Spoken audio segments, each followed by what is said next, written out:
Kom ons aanbid en kom ons dien die Here hier saam as sy kerk en sy erediens.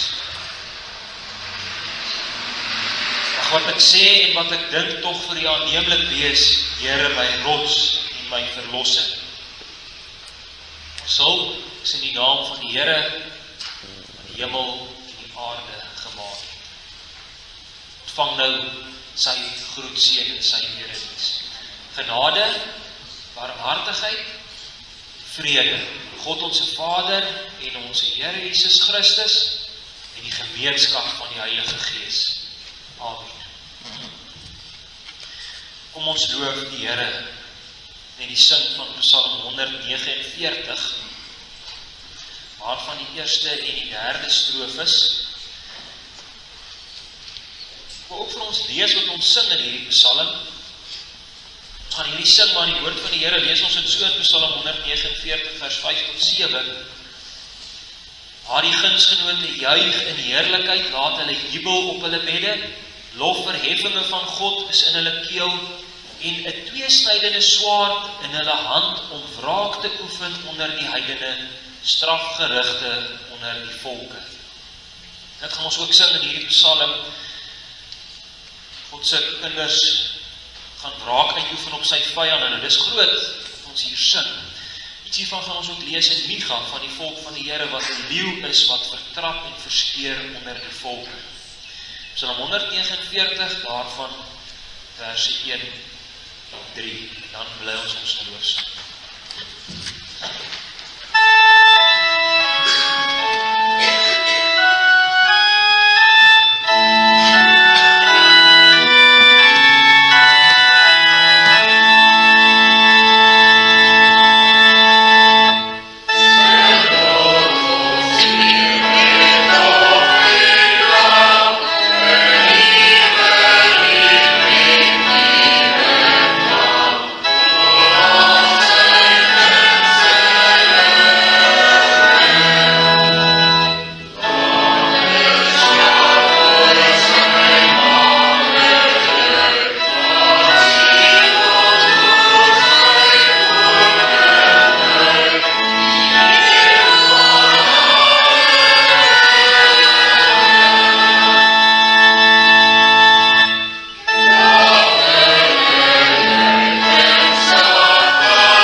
Saam met die kerk deur al die dooie in ons geloof. Ek glo in God die Vader, die Almagtige, die skepper van hemel en aarde. En ek glo in Jesus Christus, sy eniggebore Seun, ons Here, wat ontvang is van die Heilige Gees, gebore uit die maagd Maria, wat gelei het, onder Pontius Pilatus gekruisig is, gesterf het, begrawe is en neergedaal het na die hel. Wat op die derde dag opgestaan het uit die dood, opgevaar het na die hemel en sit aan die regterhand van God, die Almagtige Vader, waarvandaan hy sal kom om die lewendes en die dooies te oordeel. Ek glo in die Heilige Gees, ek glo aan 'n heilige, algemene Christelike kerk, die gemeenskap van die heiliges, die vergewing van sondes, die opstanding van die liggaam en ewige lewe. Amen.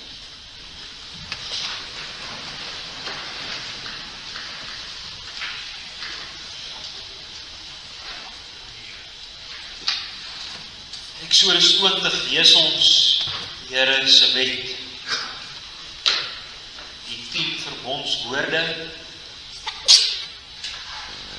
Die Here gee vir sy volk om homself aan hulle te openbaar en ook om vir hulle te wys hoe om te lewe as sy verbondsvolk wat hy klaar gered het en verlos het. Eksodus 20. Toe het God al hierdie woorde gespreek en gesê, ek is die Here jou God wat jou uit Egipte land uit die slawehuis uitgelei het. Jy mag geen ander gode voor my aangesig hê nie. Jy mag vir jou geen gesneede beeld of enige gelykenis maak van wat bo in die hemel is, of van wat onder op die aarde is, of van wat in die waters onder die aarde is. Jy mag jou voor hulle nie neerbuig en hulle nie dien nie, want ek die Here jou God is 'n jaloerse God, maar die misdaad van die vaders besoek aan die kinders, aan die derde en aan die vierde geslag van die wat my haat. En ek bewys barmhartigheid aan duisende van die wat my liefhet en my gebooie onderhou. Jy mag die naam van die Here jou God nie ydelik gebruik nie, want die Here sal die een wat sy naam ydelik gebruik, nie ongestraf laat bly nie. Gedenk die Sabbatdag, dat jy dit heilig. 6 dae moet jy arbei en al jou werk doen, maar die 7de dag is die Sabbat van die Here jou God. Dan mag jy geen werk doen nie, jy of jou seun of jou dogter, of jou diensknegt, of jou diensmaagd, of jou vee, of jou vreemdeling wat in jou poorte is nie. Want in 6 dae het die Here die hemel en die aarde gemaak, die see en alles wat daarin is, en op die 7de dag het hy gerus. Daarom het die Here die Sabbatdag geseën en dit geheilig. Eer jou vader en jou moeder, dat jou dae verleng mag word in die land wat die Here jou God aan jou gee. Jy mag nie doodslaan nie, jy mag nie egbreek nie, jy mag nie steel nie, jy mag geen valse getuienis teen jou naaste spreek nie, jy mag nie jou naaste se huis begeer nie, jy mag nie jou naaste se vrou begeer nie, of sy diensknegt, of sy diensmaagd, of sy os, of sy esel, of iets wat van jou naaste is. Psalm 50, daarvan sing ons die eerste en die 8ste strofes, en daarna gaan ons saam bid.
Vader in die hemele,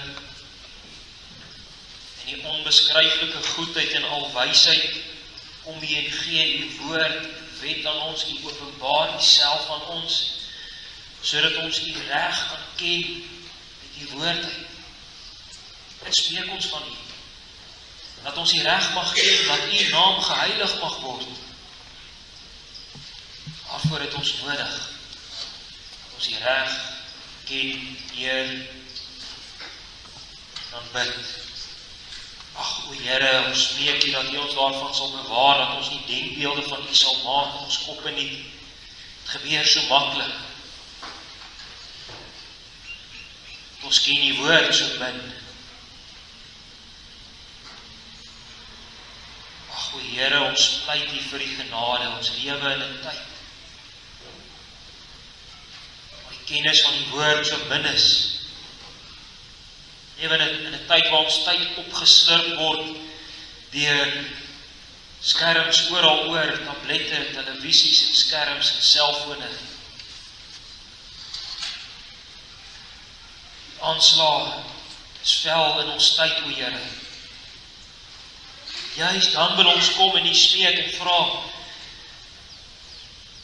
wek in ons liefde vir die woord, dat ons verstand te bowe gaan.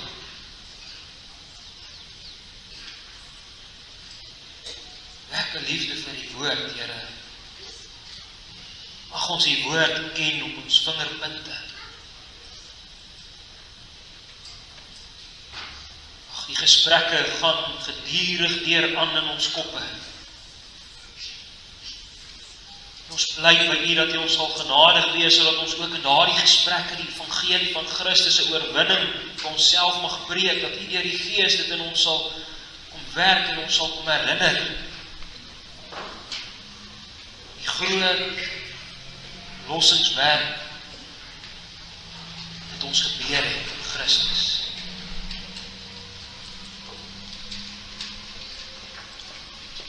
U doen groot dinge, o Here, dat U in ons kom woon met die Heilige Gees.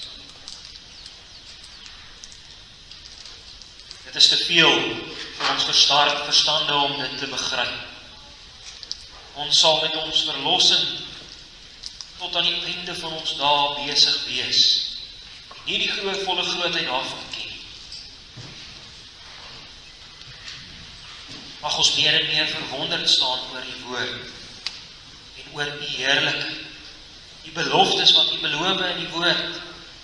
Ons smeek U, o Vader, dat U ons aan U self sal vasbind, dat ons siel aan U verkleef sal word.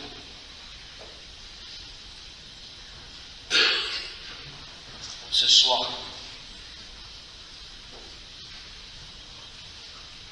Juis as ons swak is ons sterk. Die genade is ons genoeg. Verheerlik U self dan so in ons. Mag U al die eer ontvang, o Here. Ons bid en ons pleit U. Christus ontwil. Amen.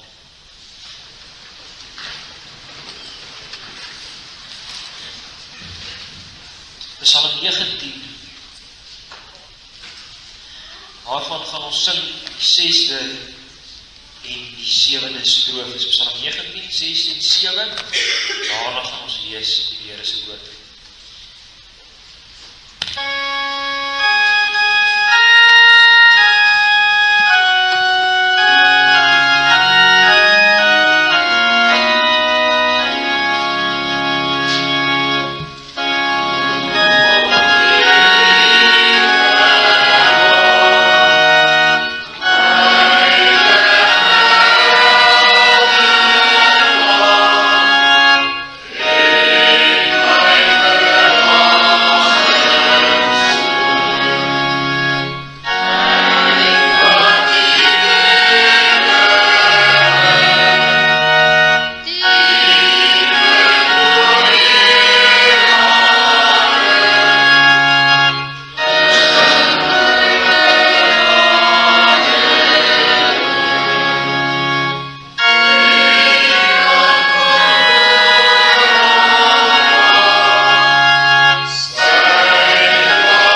En suster, ons gaan saam lees die Here se onfeilbare woord wat tot in ewigheid sal vasstaan. Gaan voort met ons reeks uit Micha uit. Ons gaan net alvorens net eers lees enkele verse uit Jesaja 2. Daarna gaan ons gedeelte saam lees uit Micha uit. En dan gaan ons ook net enkele verse uit 2 Korintiërs hoofstuk 2 lees. Jesaja hoofstuk 2, miskien sal jy jouself herinner dat ons 'n tydjie gelede ook melding gemaak het van Jesaja 2, vers 1 tot 5, wat byna 'n direkte herhaling is van die woorde in Micha hoofstuk 4. Micha 4 se eerste 4 verse is byna dieselfde as Jesaja hoofstuk 2 se eerste 5 verse. Kom ons lees dan Jesaja 2 vanaf verse 6 tot 8.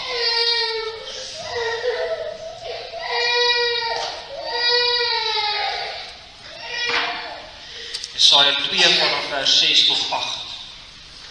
Want U het die volk verwerp, die huis van Jakob, omdat hulle vol is van wat die ooste aanbied, en van goelaars soos die Filistyne. En met die kinders van vreemdes dryf hulle handel. En hulle land is vol silwer en goud, en daar is geen end aan hulle skatte nie. En hulle land is vol perde, en daar is geen end aan hulle strydwaans nie. Ook is hulle land vol afgode, en die werk van hulle hande buig hulle neer, voor wat hulle vingers gemaak het. Dan blaai ons na Micha hoofstuk 5 of hoofstuk 4, ons gaan hoofstuk 4 vers 14 tot 5 vers 14 lees. Vandag staan ons stil by Micha 5 vanaf vers 6 tot 14. Ons lees saam vanaf hoofstuk 4 se laaste vers 14. Nou sal jy by hope by mekaar moet kom, o dogter van krygsbendes. Die vyand het 'n wal teen ons opgegooi. Met 'n stok slaan hulle die regerder van Israel op die kakebeen. Jy, Bethlehem Efrata, klein om te wees onder die geslagte van Juda. Uit jou sal daar van my uitgaan een wat 'n heerser in Israel sal wees, en sy uitgange is uit die voortyd, uit die dae van die ewigheid. Waarom sal hy hulle prys gee tot op die tyd dat 'n barende gebaar het? Dan sal die oorblyfsel van sy broer saam met die kinders van Israel terugkeer. En hy sal optree en hulle laat wy in die sterkte van die Here en die majesteit van die naam van die Here sy God. En hulle sal rustig woon. Want nou sal hy groot wees tot aan die eindes van die aarde. En hy sal vrede wees. Wanneer Asser in ons land kom en hy ons paleise wil betree, sal ons teenoor hom 7 herders stel, ja, 8 vorste en die mense. En hulle sal die land Asser met die swaard afwy en die land van Nimrod by sy ingange. So sal hy ons dan van Asser bevry, wanneer hy in ons land kom en ons grondgebied betree. Dan volg die verse waarby ons ook vandag pertinent gaan stilstaan. Dan sal die oorblyfsel van Jakob onder baie volke wees, soos dou van die Here, soos reënbuie op die plante, wat op geen mens wag nie, en terwille van geen mensekind vertoef nie. En die oorblyfsel van Jakob tussen die nasies sal onder baie volke wees, soos 'n leeu onder die diere van die woud, soos 'n jong leeu onder troppe kleinvee, wat as hy deurtrek, vertrap en verskeur sonder dat iemand red. Jou hand sal bo jou teestanders verhewe wees en al jou vyande sal uitgeroei word. En in die dag, spreek die Here, sal ek jou perde uit jou midde uitroei en jou strydwaans vernietig. Ook sal ek uitroei die stede van jou land en al jou vestings afbreek. Verder sal ek uitroei die towerye uit jou hand, en jy sal geen goelaars, of waarsêers is 'n ander woord vir goelaars, meer hê nie. En ek sal uit jou midde uitroei jou gesneede beelde en jou klippilare, sodat jy jou nie meer voor die werk van jou hande sal neerbuig nie. En ek sal uit jou midde uitruk jou heilige boomstamme en jou stede verwoes. En ek sal in toorn en grimmigheid wraak neem op die nasies, wat geluister het. En dan blaai ons ook na 2 Korintiërs 2 toe, ons gaan net enkele verse daar lees.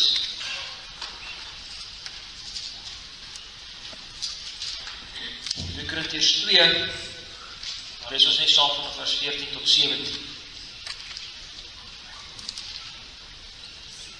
Maar God sy dank, 2 Korintiërs 2 vers 14, maar God sy dank wat ons altyd laat triomfeer in Christus en wat die reuk van sy kennis deur ons oral versprei.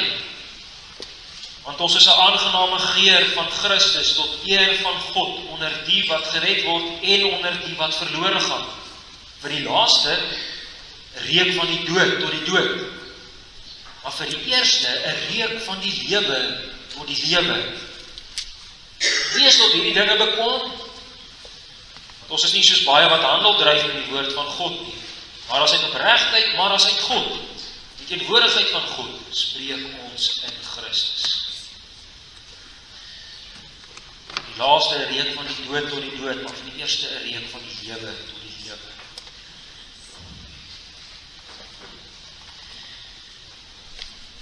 Mens onthou nie altyd wat jy leer nie, maar een van die professore iets gesê oor die profete wat my altyd sal bybly.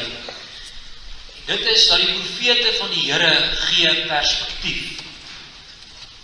Die 2 P's wat ook so met mekaar ry, die profete van die Here gee perspektief.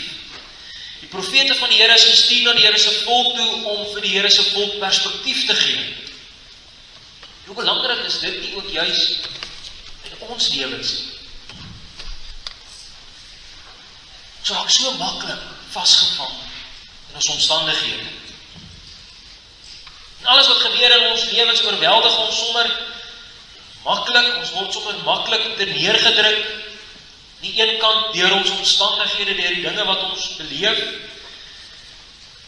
En aan die ander kant, of aan die ander kant, laat die dinge in ons lewens wat gebeur, ons so vinnig weer opgewonde en passievol en bly en hoopvol maak. 'n paar rand of 'n goeie transaksie, iets wat gebeur in ons omstandighede, dan is ons sommer weer opgewonde en bly. So maklik word ons op of af gevat in ons emosies en ons gevoelens en ons beplanning deur ons omstandighede.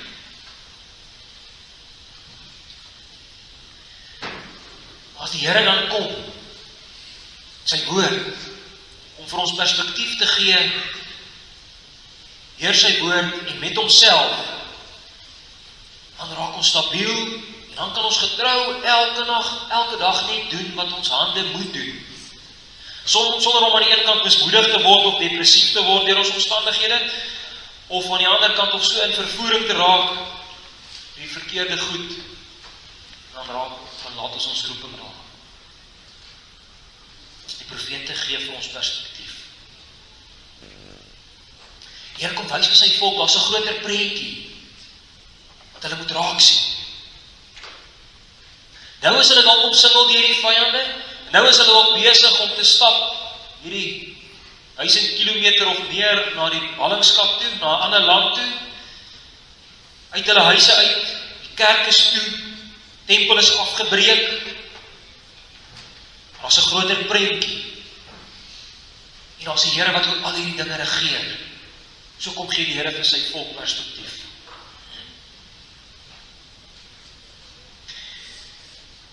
En in hierdie verse,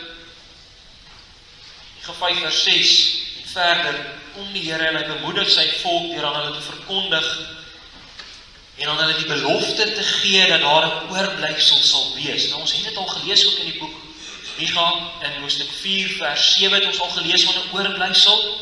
Ook in hoofstuk 2 vers 12 het ons ook al daar gelees van 'n oorblyfsel. Dit is 'n groot tema in die Here se woord. Ons lees gereeld in die woord van die Here van 'n oorblyfsel, veral in die Ou Testament. Nou 'n oorblyfsel beteken per implikasie dat daar iets verskrikliks gebeur het. Want 'n groot ramp, 'n groep mense getref, maar deur die genade van die Here daar 'n klein groepie mense oorgebly. Dis 'n oorblyfsel. Dis iets wat gebeur het wat gedreig het om die mense totaal en al uit te roei. dan is dit 'n woord wat ons moet laat besef van hoe groot is die Here se genade. Want hy laat 'n klein oorblyfseltjie oorbly. Die Here beskik dit so in sy alwyse goedheid dat daar 'n oorblyfsel vir sy volk sal oorbly. Dit is eintlik 'n lyn wat ons reg deur die Ou Testament sien. Van die begin af, die stryd tussen die slang se saad en die vrou se saad van Genesis 3 vers 15, dis hierdie stryd. Die saad van die vrou, die gelowiges in die Ou Testament, dit lyk menige kere of hulle op die punt staan om uitgeroei te word. Maar dan bewaar die Here weer 'n oorblyfsel. Ons kan net dink aan Noag. Wat 'n klein oorblyfsel was hy, of Abraham, of Josef, daar in Egipte saam met sy broers, 'n klein oorblyfseltjie oor die hele aarde. Of die volk reg deur die geskiedenis in Moses se tyd. Ons dink aan die bekende tyd van Elia, toe die Here self 7000 bewaar het, want die knie gebuig het voor die afgod Baal. In die tyd van die konings, lyk dit asof daar partykeer nie een meer van Dawid se nageslag gaan oorbly om op die troon te sit nie. Dan kom die Here in sy onbeskryflike goedheid en hy bewaar een wat nie uitgemoor word. So bly daar 'n oorblyfsel oor en die Here bly getrou aan sy beloftes. Met hierdie woordjie oorblyfsel kom die Here eintlik en hy sê vir hulle wat sy woord hoor, hy sê vir hulle: wees vol moed. Want totale vernietiging is nie die eindpunt nie. Dis wat ons mag hoor met hierdie woord oorblyfsel. Wees vol moed. Want totale vernietiging is nie die eindpunt nie. Wy julle self aan die Here en sien sy genade raak. Dan gaan 'n oorblyfsel wees wat die volksmoord gaan oorleef. Dis wat agter hierdie woord oorblyfsel staan. Daar is kastyding. Daar is bitter swaar tye. Maar daar is ook 'n belofte van herstel. En dit kom deur die oorblyfsel. Belofte van herstel kom deur die oorblyfsel. Nou in verse 6 tot 8 lees ons dat hierdie oorblyfsel besonders gaan wees. Ons lees van twee groot kontraste hier in verse 6 tot 8. Jy kan eintlik nie dink dat hierdie twee verse langs mekaar kan staan in die Here se woord. Onder baie volke sê die Here sal hy sy oorblyfsel maak aan die een kant soos die dou op die plante, soos die reën op die plante. Net in die ander vers staan daar, die Here sal die oorblyfsel maak soos 'n leeu onder 'n trop kleinvee. Belangrik is dat hier genoem word met die eerste ene, vers 6. Oorblyfsel sal wees soos die dou van die Here. Met ander woorde, dis die Here wat dit stuur. Die Here gee dit. Dis nie afhanklik van mense nie. Ons ken dit as dit kom by reën. Die Here stuur dit op sy tyd. Ons ken droogte ook baie goed. Die wonder van dou en reën op die plante. Plante smag na die reën. Dit is droog en dit kan nie wag vir die reën nie. Dan kom die reën. Mense daarmee niks te doen nie. Op die Here se tyd gee hy die water en dan juig die skepping. Ons ken dit hoe die skepping en die plante groei, hande klap as die reën kom na die winterdroogte. En so sê die Here sal sy oorblyfsel wees. Sy oorblyfsel sal vrugbaar wees, welig wees en groei. En onder al die volke van die aarde sal dit 'n seën wees. Broer en suster, dis hoe ons van die kerk van die Here moet dink. Soos plante wat groei na die reën. So is die kerk. Maar hierdie het gebeur.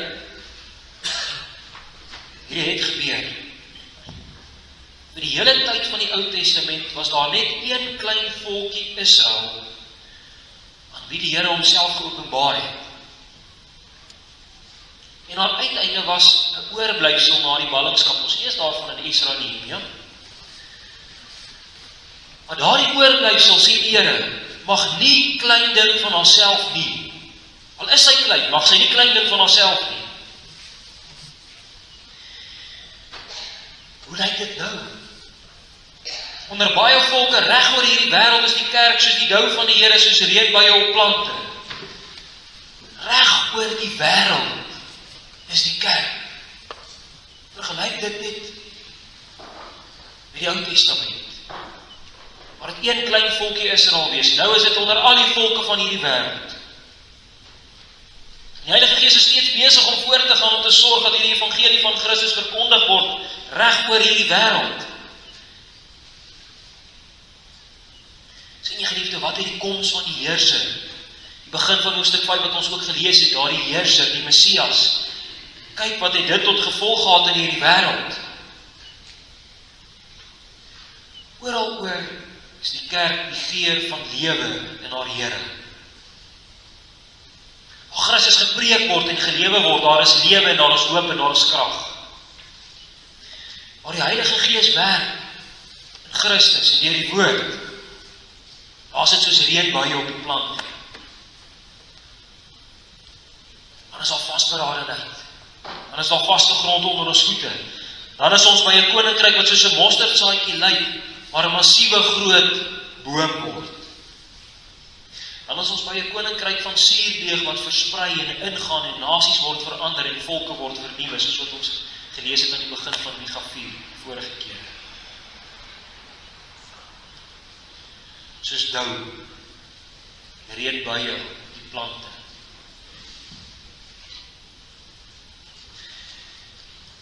Terselfdertyd sal die oorblyfsel ook wees soos 'n leeu wat 'n trop kleinvee vertrap en versteur. Weet jy, so druk jou dit net in, 'n leeu onder 'n trop skape. Het sal 'n groot slagting en 'n groot verwoesting tot gevolg hê. En so beskryf die Here sy oorblyfsel. So beskryf die Here sy kerk. Het jy al ooit as kind van God so aan jouself gedink, broer en suster? Soos die dou op die plante, soos 'n leeu onder 'n trop skape. Wat bedoel hierdie? Natuurlik bedoel hierdie nie dat die Here wil hê sy kerk moet dink aan haarself as bloeddorstig en wreed nie. Dis nie wat hierdie bedoel nie. Maar een ding mag sy baie goed vashou. Die kerk sal haar vyande oorwin. Die bruid van Christus mag nooit aan haarself dink as 'n verloorder nie. Dit sal 'n verloring wees van haar Here. Die kerk mag nooit aan haarself dink as 'n verloorder nie. Dit sal 'n verloning wees van haar Here.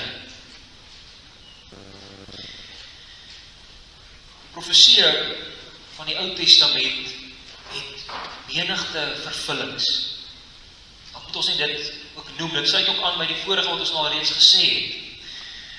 Die vervullings van die profeseë kan 2 of 3 of 4 of 5 vervullings hê. Dit is soos wanneer jy 'n berg voor jou sien en dan dink jy, dit is die hoogste berg. En dan as jy die berg begin klim en jy kom bo, dan sien jy ook maar die eintlike berg wat jy gesien het is nog 'n bietjie agterom. Dan klim jy nog 'n bietjie, dan sien jy ook maar die eintlike kop is daar deur. So het die profeseë van die Here menigte vervullings. Maar die piek van die vervullings van die Ou Testamentiese profeseë is die een groot oorblyfsel. Dis die groot hoogtepunt van die vervullings van elke profesie in die Here se woord.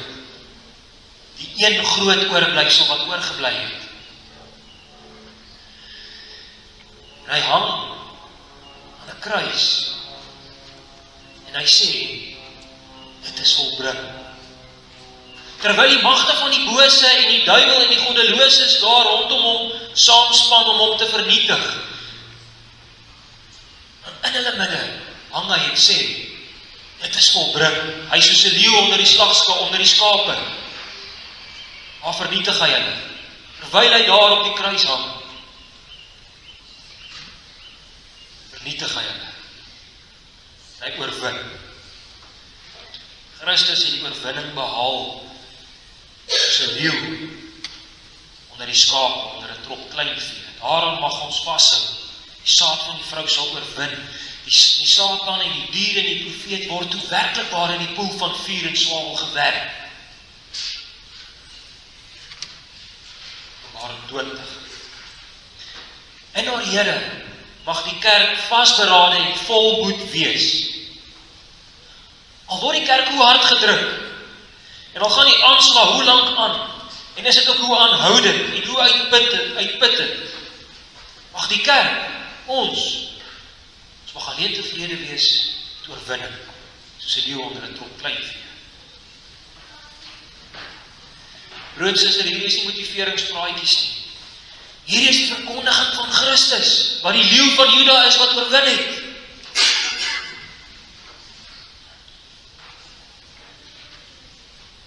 Kerk van Christus mag nooit pieperig wees nie. En sy sal nooit niks sê wees nie. Sy sal oorwin. Die koninkryk van Christus het gekom en is besig om te kom. En sal in sy heerlikheid en volleinding ook kom. Ons mag daaraan vashou. Ons Here Jesus Christus wat oorwin het.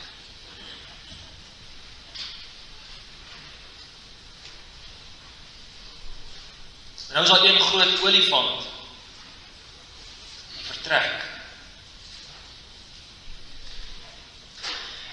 Nou is die volk van die Here deurdrenk van eie willigheid.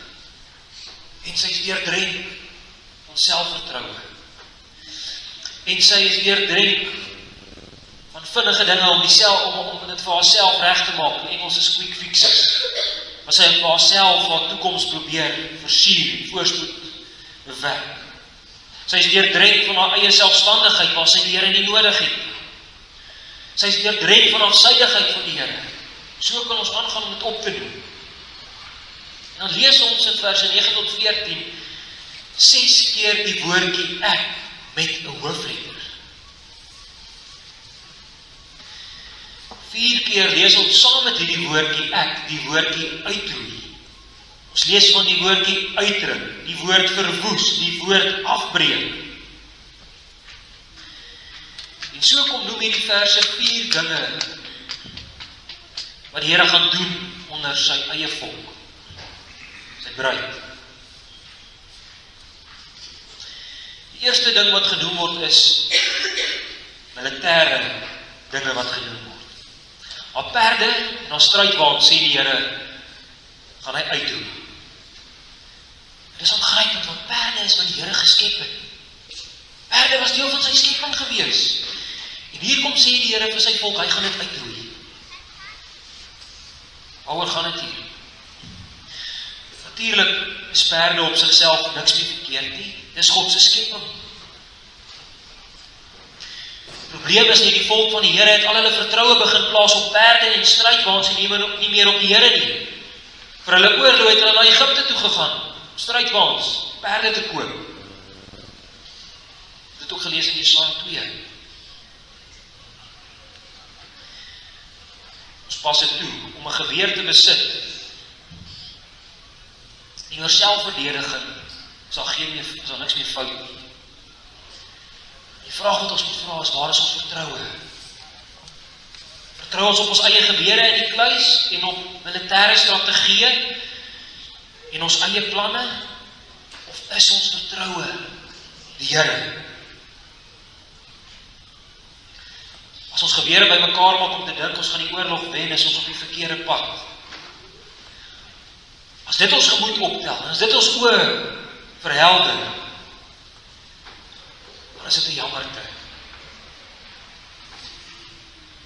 Die tweede ding wat die Here kom sê, vers 10, hy sê hy gaan hulle stede, dit wat hulle rondom hulle versamel en hulle self beskerm, hy gaan hulle stede uitroei en hulle vestings afbreek. Dis die tweede ding wat die Here doen.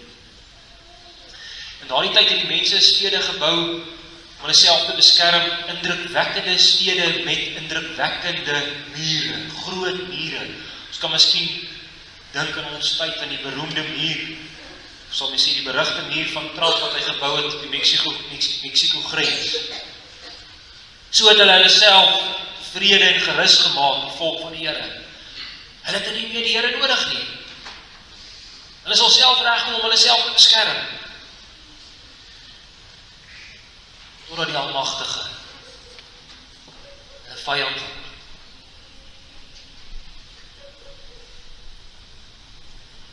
Broer en suster, ons moet mooi vra. Wil die Here hier sy volk oopmaak vir hulle vyande? En is die Here hier besig om te verlekker in sy volk se vernietiging? Is dit wat hier staan? Maak die Here bly as hy sien hoe sy volk vernietig word? Nee, glad nie. Die volk self is besig om die Here uit te dryf. Hulle dryf God weg en daar is nie meer 'n pad oop vir die Here na hulle toe nie. En hierdie alles wil die Here aan hulle sy heerlikheid verkondig. Op die ou einde gaan hulle net een ding oor hê om te sê, en dit is dat die Here hulle beskerm het. Die Here is besig om homself te verheerlik in hulle midde. Ons baie kameras oral, baie elektriese omheinings. Natuurlik moet ons nie van al hierdie dinge ontslaa raak nie. Tog sê die Here hier vir sy volk, hy gaan hulle vestings kom afbreek. Is so, broer en suster, hierdie is regtig moeilik. Ons moet vra, is ons afhanklik van die Here of is ons afhanklik van ons eie dinge wat ons rondom onsself opbou om onsself te beskerm in ons tegnologie? Is ons sekerheid, ons eie sekuriteit, of is dit in die Here? As dit in die Here is dit uit en uit die moeite werd. Dit oortref alles. Hy oortref alles. Derdens was die land in daardie tyd ook vol towerye en waarsêers. Dis mense, magiese kragte wat die volk na toe gegaan het, om hulle omstandighede vir hulle te probeer verander het. En hulle het na hierdie mense toe gegaan om hulle eie omstandighede vir hulle te probeer verbeter. Dit was mense en plekke waarna toe hulle gegaan het, om die toekomste vir hulle te voorspel, sodat hulle dan hulle omstandighede kan verander om dit vir hulle self beter te maak. Hulle probeer die dinge so draai, sodat voorspoed net altyd na hulle toe kom. Ons kan baie hieroor sê in die Here se woord. Maar kom ons pas dit toe, broer en suster, die Afrikaner volk het al so ver van die Here af weggegaan, dat ons werklik waar hoor, die sulke mense wat toordokters nader om hulle plase te beskerm, en toordokters nader om ander mense te toor, en om die skelms wat hulle goed te besteel te toor, hulle eie goed so te beskerm. Ons hoor dit werklik ons eie mense. En hier kom die Here in sy genade. Hy sê dat hy hierdie dinge onder sy mense gaan uitroei, onder sy volk gaan uitroei. Sien jy wat staan hier, broer en suster? Dis genade wat hier staan. Die Here sê eintlik vir sy volk, hoe kan ek julle help? Want ek het geen deelgenootskap met Satan nie. Hoe kan ek julle help? Ek kan nie deel hê in die dinge wat Satan doen nie. Hierdie dinge verwoes hulle. En hier kom sê die Here, hy gaan dit uitroei.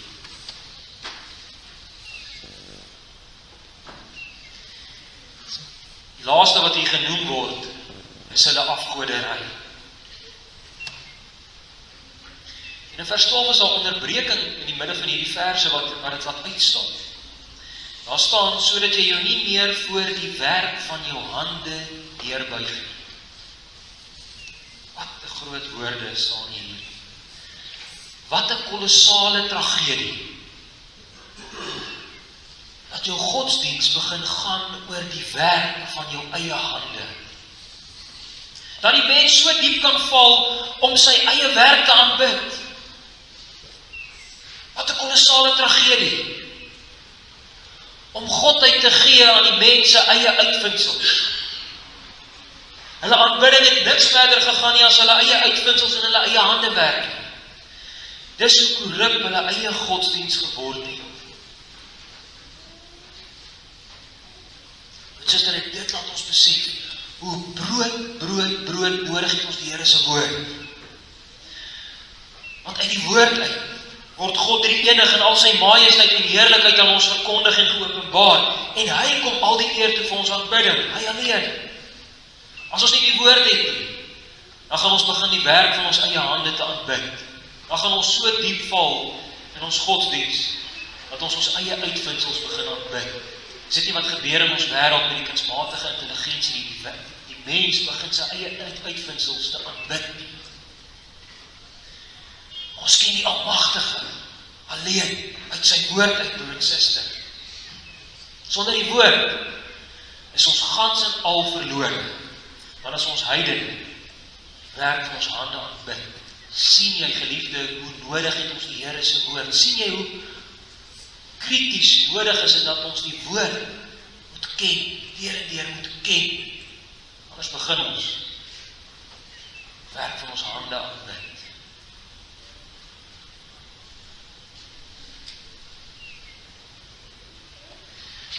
Jou broer en suster, nie gaan gebruik hierdie woorde hier, wat dit laat lyk soos 'n heilige oorlog. Maar aangrypend, dis 'n heilige oorlog wat die Here self en sy eie volk verklaar het. Ons lees van uitroei en afbreek, en die dinge uit jou midde kom uitroei en kom verwoes. Ons weet die Here kan nie verloor nie. Hy oorwin, hy sal oorwin. Broer en suster, is dit nie wat gebeur het op Golgotha nie. Waar hang ons Here Jesus Christus op daardie kruis? En hy alleen betaal die volle prys met sy lewe, sodat ek en jy in ons Vader se oë perfek mag wees.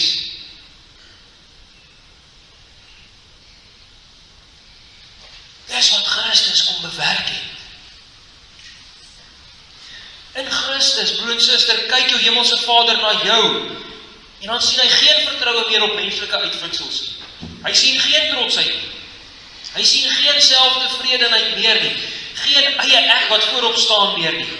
Geen afgode wat ons so maklik aanbid nie. Hy geen ons wat ons toekoms wil plafy nie. Ons wat deur ons skelmstreke die dinge vir ons probeer laat werk. Dis verby, dis weg. Die prys is betaal. Dit is ons Here se werk, broer en suster. En in hierdie Here Jesus Christus mag ons nou gaan lewe deur sy Gees in ons. En ons mag in vrede hom gaan aanbid. Nie ons eie hande werk. Ons hoef nie meer deur skelmstreke die dinge vir onsself te probeer laat uitwerk nie. In Christus is die dinge klaar uitgewerk.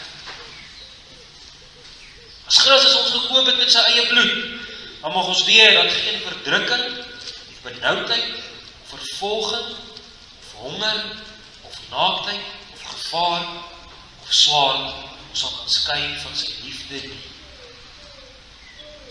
Ons is meer as oorwinnaars deur hom wat ons liefgehad het. Amen. Broer en suster, kom ons antwoord en ons sing Psalm 20. Waarvan strofe 7, 8 en 9. Maar as wat op hulle strydwaans roep, strofe 7, op oorlogsperde trots, maar ons sal ons beroem in God, ons toeverlaat en ons rots. Psalm 20, 7, 8 en 9 en dan gaan ons saam bid.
Onse Vader wat in die hemele is, U openbaar U heerlikheid.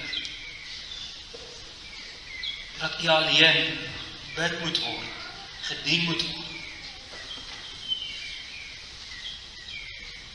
Hoe wys U nie in die woord vir ons die goeie dinge wat U doen nie? Die kinders gee nie oor aan hulle self nie. Kom roei dit uit waarop ons enige male so self vertrou. Dan kom jy en openbaar Uself aan ons. Die Here, ons loof U vir die verbond waaraan ons mag vashou. Waaraan U die redding bewerk het in Christus. U het groot dinge gedoen aan ons siele en ons wil dit verkondig die wêreld oor, aan volke en nasies en aan tale. Ag, o Here, maak ons tog bruikbare instrumente in die hand. Maak ons tog vol van U woord. En U openbaringsgeskiedenis waarmee U besig is. U is besig met hierdie wêreld om dit na die eindpunt toe te vat. Ons raak maklik vasgevang deur ons omstandighede en dan wil ons vir onsself 'n koninkryk hier op die aarde kom bou sonder U. Dan wil ons U smeek dat U sal kom bekeer daarvan. En laat ons by U werk sal inskakel, wat baie groter is as ons eie werk. Wat ons baie keer sonder U wil doen. Smeek U, Here, kom bevestig tog ons werk tot in ewigheid. Mag ons U groot werk ken.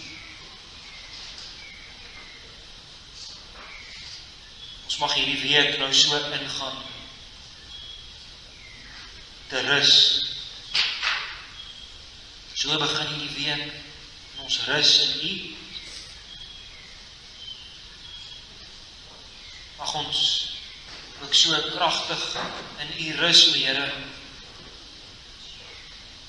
om weer al ons kragte ook so kan inspann in hierdie week, om ons roeping wat U op ons gelê het uit te leef. Smeek U, o Hemelse Vader, dat ons sonder vrees mag ingaan in hierdie week. Ons weer is net moontlik in U.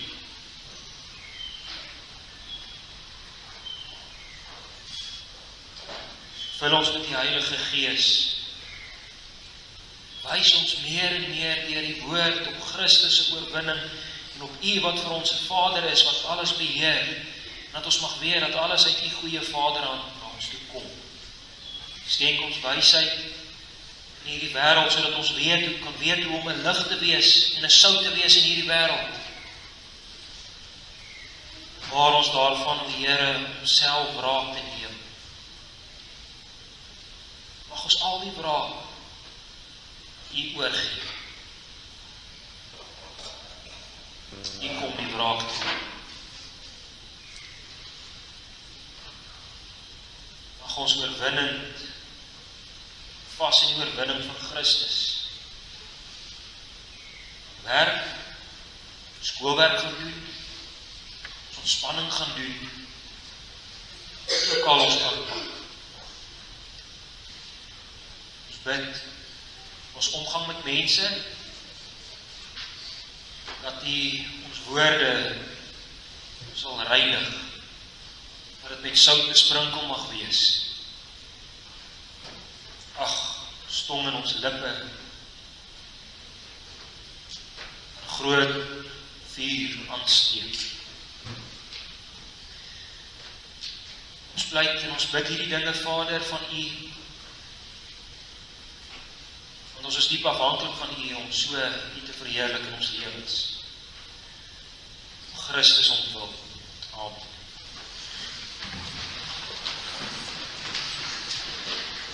Psalm 18, daarvan sing ons die laaste 2 strofes, verse 19 en verse 20, waarna die Here ons wegstuur met sy siel.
Die genade van ons Here Jesus Christus en die liefde van God, die gemeenskap van die Heilige Gees, sy met julle almal.